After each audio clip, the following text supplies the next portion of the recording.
The rising inequality and growing political instability that we see today are the direct result of decades of bad economic theory. It's time to build our economy from the bottom up and from the middle out, not the top down. Middle out economics is the answer. Because Wall Street didn't build this country. Great middle class built this country. The more the middle class thrives, the better the economy is for everyone, even rich people like me.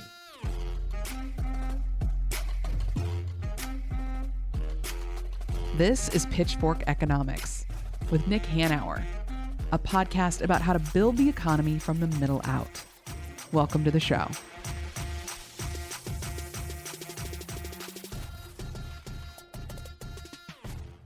I was talking to my daughter the other day, Nick. Yep. And, you know, she's, it's a busy life. She's 26, almost 27, in her second year of grad school, getting ready to graduate in May. And, you know, obviously anxious about entering the job market with a master's. And at some point, she got a little quiet. And in a hushed voice, she said to me, she asked, "Dad, are we in a depression?" Are you serious? And I'm like, wait, what? A depression? What? Well, like, no, this is one of the best economies in history. Like, why? And, you know, again, I think some of it just is like personal because she's, you know, anxious. She just spent, 2 years in grad school, spending all that money learning a profession. And now she's, worried about whether she's going to get a job that will help her pay her student loans. But also she told me, this is her cohort. Not all of them, but some of them are struggling. They're having trouble finding jobs or jobs in their fields or jobs that they want to do or that pay them enough to get by. And so that's the world she's living in which she's wondering whether we're in a depression. Nick, are we in a depression? I don't think we're in a depression. It's so funny, Goldie, because we're not in an economic depression, but as you know, young people en masse are depressed and have anxiety, right? Psychologically, she may very well be in a depression. For what reason? It's not like our environment is collapsing, our democracy is collapsing. Yeah, that's right. Social media, all the rest. No, I mean, so that is a fascinating, and I would call it a hilarious anecdote if it wasn't so sad. And by the way, it must have floored, given what we do for a living, it must have floored you. To hear that from your daughter, like, you don't listen to anything I say ever? Well, I'm her dad, so that's... Yeah. But well, she listens to me, but I don't think she's listening to the podcast, Nick. Unless we did the podcast as like background track to Japanese anime, I don't think we're reaching her. I think that's probably true. But to the point, the disconnect between what's actually happening in the economy and what consumer sentiment is just demonstrably nuts, right? Like that disconnect between how well the economy really is doing and how people think the economy is doing is really profound. And because it's such an interesting question, we've asked Aaron Sojourner, who's a labor economist and senior researcher at the Upjohn Institute, to share a recent paper he did with our friend Ben Harris on this disconnect, right? They actually analyzed why sentiment about the economy has decoupled from what's actually happening in the economy. Because your daughter is not alone in and getting what's going on. Yeah, and to put this in perspective, you look at this consumer sentiment index. It's about where it was shortly after the start of the Great Recession. Like it's not at the depths of the Great Recession, but not far above that. And yet, let's be clear, we've had like 10 straight months of real wage growth. We have had 2 years, 24 straight months of unemployment below 4%. We have had a year of disinflation, which we got down from like 8% inflation to 3.1% inflation without the huge spike in unemployment that The know-nothings were all saying that we had to have to get inflation under control. Consumer sentiment is still strong. The economy is growing. Job growth is much higher than economists were predicting.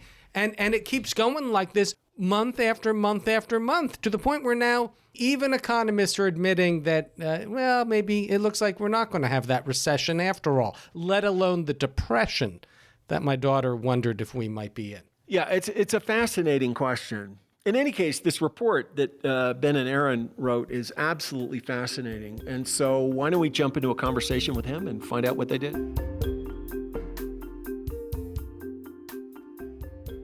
I'm Aaron Sojourner. I'm a labor economist at the Upjohn Institute for Employment Research. Follow me on Blue Sky or Threads. Yeah, so speaking of the social media in general, and the economy, you recently did a report with Ben Harris about this disconnect between people's perception of the economy and the economy itself. What's going on? Yeah, well, I think there's been a lot of conversation about the contrast between how good the economy looks on the fundamentals. If you track the official data that based on surveys of businesses and employees all over the country and collecting that scientifically representative samples over time, the economy looks quite strong in many ways. But then if you go talk to people about their impressions of the economy, they're very pessimistic. They misunderstand. They're misinformed about the fundamentals of the economy. And people are trying to figure out why that is. One candidate that I think a lot of people have pointed to is the role of the news media in talking to people, translating the official statistics, the systematic evidence into meaning for people that they consume in their day-to-day life about things beyond their own neighborhood and their own job. And so that's what we tried to hone in on, is like, how can we understand what the media has been doing in their coverage of the economy? And what have they been doing or not been doing? Yeah, so what we wanted to test was whether economic news coverage had gotten more negative in recent years than you'd expect based on the economic fundamentals. And we figured out a way to test that. And it looks like that's what's been happening, especially over the last 6 years since 2018. Economic news coverage has gotten much more negative than you'd expect based on the fundamentals. Does that obtain whether a Democrat or a Republican is in office? Yeah, that's a good question. Yeah, so it started in really opening up in 2018, it looks like, when a Republican was in office. And, it was before COVID, so a lot of people bring up COVID, but, you could see it happening for a couple of years before that. The gap has gotten bigger in recent years while a Democrat's been president. But, it may be something that's more general than partisan. Is it a if it bleeds, it leads type thing, that they're covering the economy like they used to cover local crime? I mean, that's a good theory. I don't know exactly why. We haven't, I can tell you some of the things that we have looked at and what do we do to try to buttress this thing, but we haven't been able to study yet why it's happened exactly. And This is a big area for more research in the future. Yeah. I think that is a leading theory. I guess my best theory for why it's happened is that there is this maybe taste from consumers for more negative news. As you said, if it bleeds, it leads on crime.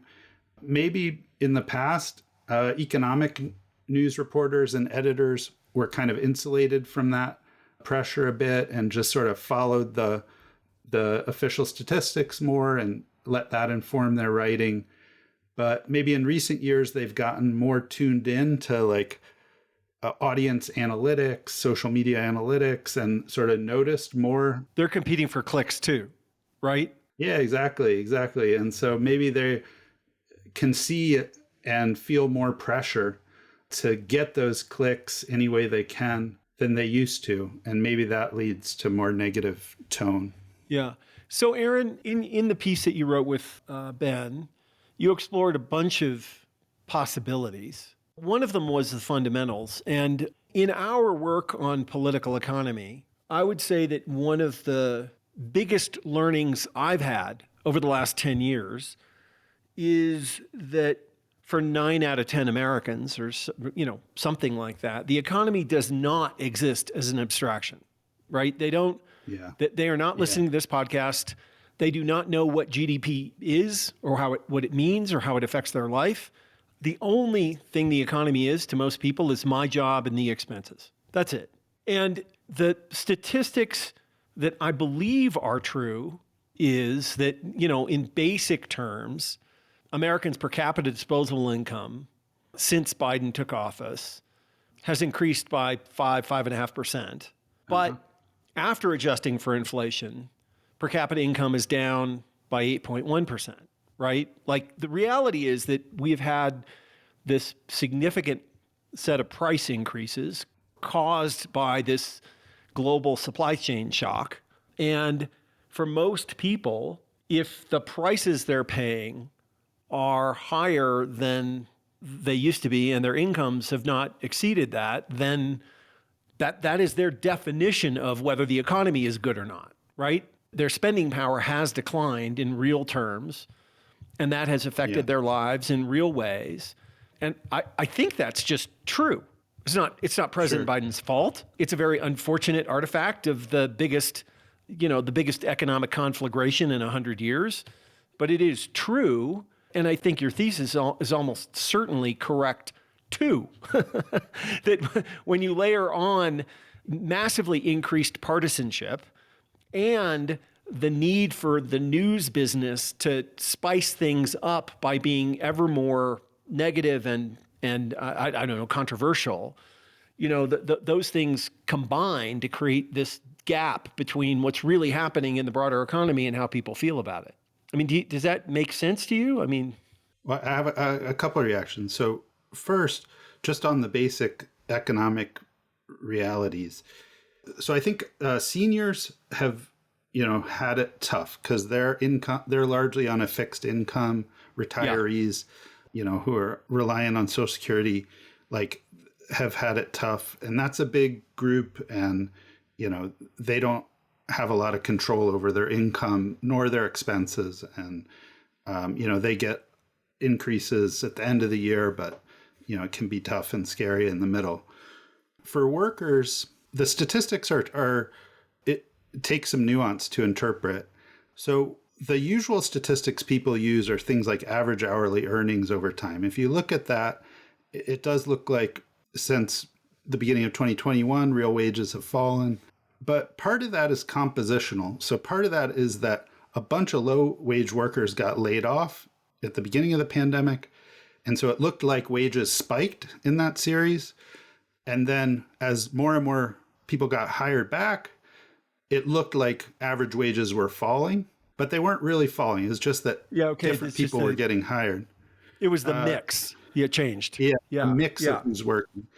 And if you look at the growth rate of wages within worker, so if you follow the same worker at the beginning and then 12 months later, and you calculate within the worker, how much did your wage change? And then you take the average of that across all the people who are working both times, and you do that every month, and you compare that to change in average consumer prices, wages have been keeping up or exceeding price inflation. Okay. Now, the usual thing that we look at, again, is this average hourly earnings, and it gets it wrong for another reason, too, which is that retirees leave every month, and they tend to be paid a lot, and new entrants come in every month, but they tend to be paid less. And so every month, it understates the wage gain by about 1.5 or 2 percentage points. Whereas if you look within worker over time, you don't get that. And so that's just a basic thing about the changes in real wages. It's not been as bad as it looks, but I don't want to in any way deny that real wage growth stalled And, people were used to seeing gains, and, they're seeing gains again now. But there was a year and a half, 2 years where things were stalled on that measure. Thank you, Aaron, because I wanted to argue with Nick over that assertion that he made, but I had no idea how, and you just explained it. Yeah. I mean, to be fair, it is complicated, right? These numbers absolutely. are pretty complicated, and the inflation numbers are very difficult to parse in many ways, and how people are feeling about gas relative to milk versus, other things. But I do think we're missing part of the picture if we're not acknowledging that prices went up a lot over a couple of really years. fast. Really fast. And wages certainly didn't instantaneously keep pace. In fact, lots of people kind of lost work and freaked out and so on and so forth. And so it was a very strange economic moment. It's been a strange 6, 7, 8 years. Yeah, exactly. Another point is that, look, this gap between predicted sentiment in economic news and observed sentiment in economic news and is conditional on these fundamentals. And so maybe I could take a second and just sort of try to describe what we did in the analysis. Because we're not saying that, we're not saying that things are great and it's a shame that the news is negative. What we're saying is that after accounting for how the economy is, even though it went through some very rough times there with very fast inflation, taking account of how the news should have responded to that, it was even more negative than it would have been if things had been working the way they did in the past. That's basically the results of the study. So, we wanted to test this idea that the sentiment, the emotional content and tone of economic news coverage is more negative than you'd expect on the fundamentals in recent years compared to the past. So we found out about this measure of economic news sentiment that economists at the San Francisco Fed created that goes back to 1980. And so we could, model from 1988 to 2017, if you pick some economic fundamental variables, just 4 variables: change in GDP over the year. That's change in the size of the economy over the year. Change in consumer prices over the year. Change in the stock market over the year. And the current unemployment rate. And those are 4 stats that get covered in the news a lot, drive a lot of the news coverage. Variables explain about 70% of the variation in news coverage over time. And so, you can build a really good model that predicts how the news during that time. Now you have a prediction. You say, well, if the same relationship holds going forward, and we plug in the new fundamental variables, the new change in consumer prices, the new change in economic growth, unemployment rate, what would we predict? And, during COVID, we see a huge decline. We see a big decline in the predicted sentiment, and we see a big decline in the observed sentiment. And, once we got through that and we started the expansion, the recovery, you see a big increase in predicted sentiment, and we see a big increase in observed sentiment, but not as much as you would predict. So that's kind of the heart of the matter, is that in recent years, you've seen this negative gap. The coverage, the tone of the coverage has become increasingly unmoored from the fundamentals and increasingly negative. Is this negative sentiment in the news the same as, or is it the same as partisanship? I mean, let me phrase the question in a slightly different way. It certainly feels true to me that there are many, many, many more people in the United States today that will simply not accept under any circumstances that the economy is good under a Democrat. Right. They will just reject that idea. And you can see that in the consumer sentiment data, that once Biden became the president, among Republicans, there was a huge fall in their consumer sentiment. Yeah, and so given that maybe 1 in 3 Americans simply will not accept the idea that the economy is doing well under a Democrat, And that was only true for 10% of Americans 20 or 30 years ago, or 40 years ago, or 50 years ago. Does that account for it? And and if it does, are we talking about kind of the same thing? So I don't think it does. I mean, I think they're related, but I do want to distinguish them because, I think there's what the population thinks and their views of the economy that's like measured by consumer sentiment or just sort of public opinion polls. And this thing is different. This is about the editorial choices that reporters and economic news editors make when they're writing news stories. They're covering an economic data release. The Bureau of Labor Statistics spent a month going out talking to 60,000 American households, 120,000 randomly selected, business establishments to try to get systematic representative evidence about how the economy is changing.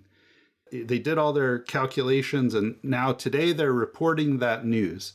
And that's real news that nobody has known in a systematic way until today. And they're seeing what the statistics are, and they saw it the month before and the month before and the year before, and they're making a choice about what words to put on that. And certainly, like, they're talking to sources, right? So, when I talk to reporters about this, they say, well, our coverage reflects the news, the official stuff, but it also reflects what people tell me, right? And I go and I interview workers and businesses and consumers, and they're more negative. So I think, it does come in, but they also have choices to make about who to interview, what narratives to advance, how to frame it. So I think they're related. Like, consumer sentiment affects news coverage affects consumer sentiment affects the economic fundamentals, right? And hopefully the economic fundamentals affect both of those things. So these are really complex relationships, but they are like measurably distinct things. And I think it behooves us to come up with a better understanding of how they relate to each other and sort of what's driving what. Could it be as simple as financial reporting?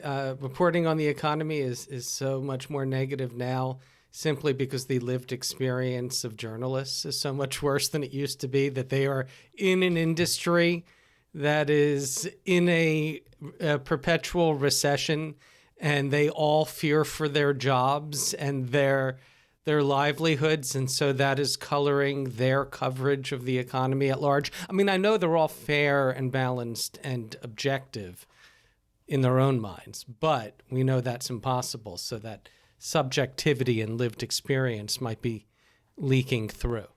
It's a theory. I don't know. I think it would be good to test. This is something that hasn't been studied very much, and I think we have a lot to learn.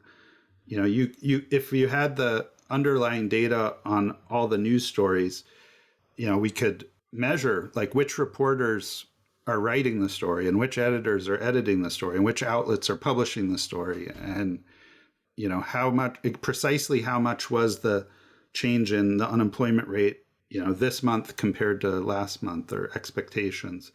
And we could start to answer some of those things in a more careful way. But for now, I'd say it's a plausible theory, but I'm not sure.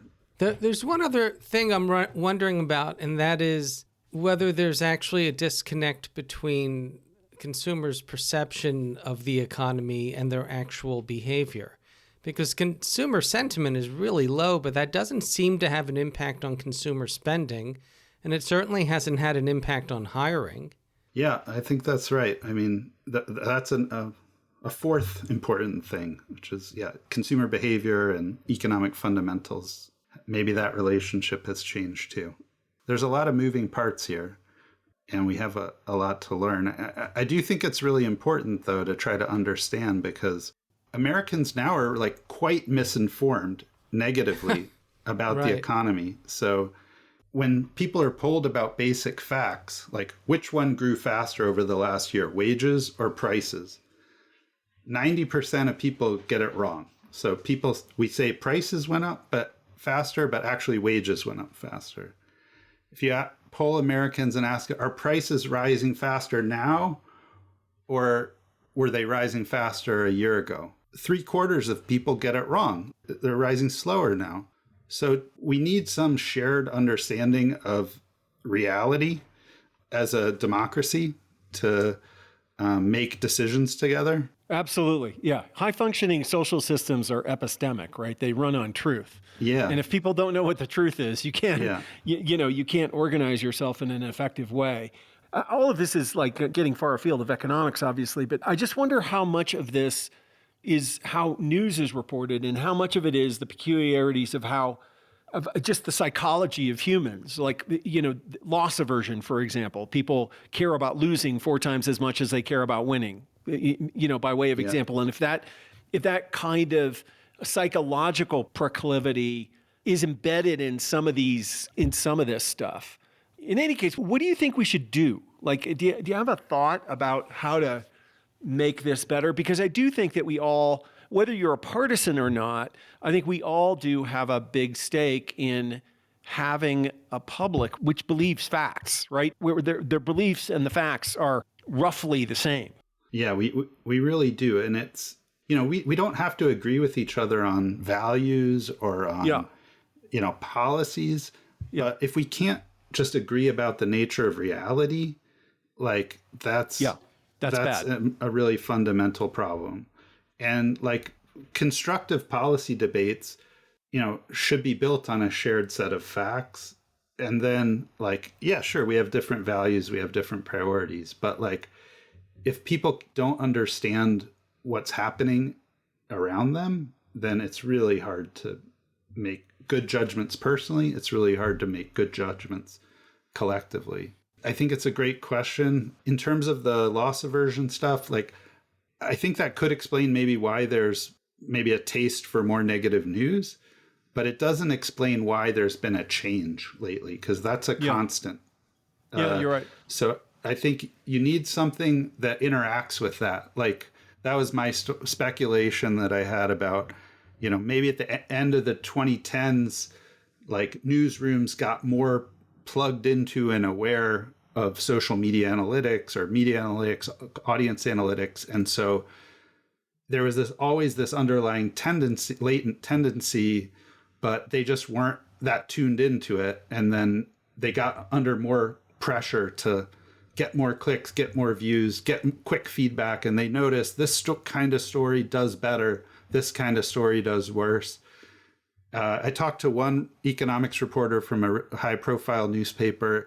He said even 10 years ago, they didn't hear that much directly from readers, but now he gets deluged with feedback. And especially whenever he writes positive stories, he gets deluged with negative feedback. And honestly, it feels kind of like bots are swarming on these positive stories. I feel that sometimes about social media. But of course, I don't know if it's bots or real people. I don't know. Like, it's hard to tell. And so I think this is just a really fundamental challenge for our societies. And it's not just America. It's all over the place.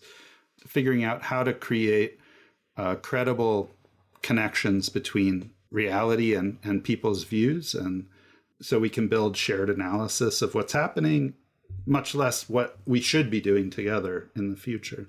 I'm so disappointed that you don't have a ready solution to this problem. I knew.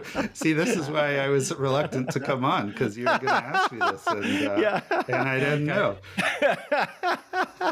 But I mean, honestly, do you have any other thoughts about what we might do collectively? Is there a way to? This is new for me, Nick. Like, I'm a labor economist. I'm used to studying what determines wages, what determines employment levels, what determines education levels. I'm not used to putting economic news sentiment as a Y variable in my model. This is the first time I've ever done that. So I think we have a lot to learn, and I think it's a cop-out, but as a researcher, it's always true. Like, more research is needed. And I think it really does take like cross-disciplinary expertise here too. So I think there's a lot of journalism scholars, there's a lot of media scholars, there's a lot of psychologists, and we need to focus more resources on this. There are people who are doing this work about how do you create trusted sources of news and persuade people to believe them, but it's not my field. Ask me about unions, I can tell you a lot. We'll have to. We'll have you back on to talk about unions. So you have solutions for us. Yeah, but I have a suggestion for you, because the orthodox neoclassical solution to this problem would just simply be to replace these difficult to model factors with an assumption, and then you don't have to worry about it anymore. Yeah. Markets are perfectly rational, so why do you need to model the subjectivity of economic news reporting? Yeah, you can't have an impact. Laissez-faire definitely helps the powerful. Just stay hands off. Yes, it does. Well, Aaron, one final question: why do you do this work? I started my career as a union organizer. I did that for about 5 years, and I learned so much about how the economy works and how, working people's struggles to get by and to improve their conditions. And, that's kind of propelled me across my whole career. Later, I realized I'm a better researcher than I am an organizer. And, I went to the University of Chicago, studied economics for the first time. Oy vey. Yeah, and it was very confusing because I would read all these articles, and I would be like, "Wow, that's a super interesting question, and seems like a cool way to get at it." In the introduction, and then I'd get to the middle, and it was all Greek, and I was like, "I have no idea what's happening." And then I'd get to the conclusion, and the conclusion was always, "Aaron, you're wrong. Everything you think is good is bad." Yes. And I was like, what happened in the middle? Yeah, exactly. I honestly, then I was like, okay, I have to get a PhD because I got to figure out that middle part. And, and then I did that, and, I've been working on labor economics ever since. So that's right. Yeah. Trying to figure it out, trying to bring forward evidence to help make better policies and better decisions together. That's right. And trying to push back on all that nonsense that made up the middle for so many decades. Well, fantastic. Well, thank you for your work. The article was fascinating, and it's cool that you got to do it with our friend Ben Harris, who's an awesome dude. Yeah, he's great. And well, thank you very much for being on. Yeah, thank you. It's great to be on the show. I listened for a long time, and thank you for your work too, all of you, for producing the podcast. Here's why I think that's a really important conversation. And obviously, if you're a partisan, and we are, and want people to give the Biden administration credit for the remarkable accomplishments of the last several years, you care about this issue, this disconnect between what's happening in the economy and how people feel about it. But, as I said to Aaron, and I think is really worth underscoring, successful societies are evolutionary and epistemic. They run on truth, right? That any time perception and reality diverge greatly for long periods of time, terrible things tend to happen in human societies. The truth matters in terms of how you process information and the decisions you make about what to do in the future. And if people don't know the truth, they tend to make terrible decisions about how to behave and what to do. And, Nick, the economy may not be in a depression, but now you have me in one. Yeah. Yeah, there you go. It really matters a lot that people, know facts and can agree on them. And the way in which reporters are reporting more negatively, I think, is probably a real problem. And the degree to which so many Americans have become so partisan that facts don't matter to them anymore, that's also a huge problem. And, I think it's going to be tough to have a high-functioning society if we can't find a way to resolve those issues. I think that the economics reporters, journalists who are covering the economy, they should read this and they should take a little responsibility, because there clearly is a difference in how the media is covering the economy now than it was covering it in the past. And I've said this before, and I think that journalists, as a former journalist, I want to remind my colleagues that there's a difference between meteorology and journalism, right? Meteorologists, when they report on the weather and they get it wrong, it doesn't change the weather, right? You've got the weatherman out there saying that it's going to snow.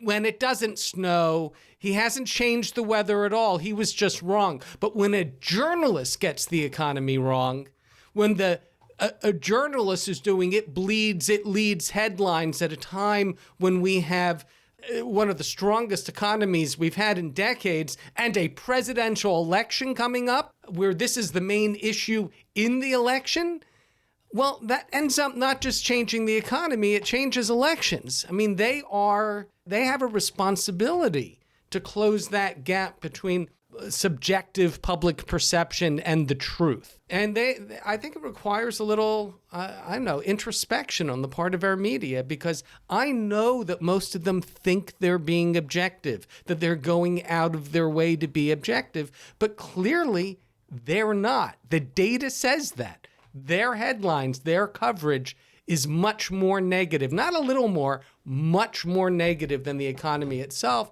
And it is leading the public to have this huge misperception about how the economy is performing right now, and therefore how the policies of our president and our Congress and legislators and council people everywhere is performing. So I don't know. I've got a solution, Nick. I know you were upset that he didn't have a solution for this. How about this one? I think that benevolent billionaires should good luck with step that. in by investing in building a healthy news ecosystem. Good luck. Yeah, in the end, see what I did here? I blamed you. Yeah, there you go. Yeah. Anyway, really interesting conversation and a really interesting report that people should read. We've provided a link in the show notes to why are Americans so displeased with the economy by our guest Aaron Sojourner and his co-writer Ben Harris. Pitchfork Economics is produced by Civic Ventures. If you like the show, make sure to subscribe, rate, and review us wherever you get your podcasts. Find us on Twitter and Facebook at Civic Action and Nick Hanauer. Follow our writing on Medium at Civic Skunkworks, and peek behind the podcast scenes on Instagram at Pitchfork Economics. As always, from our team at Civic Ventures, thanks for listening. See you next week.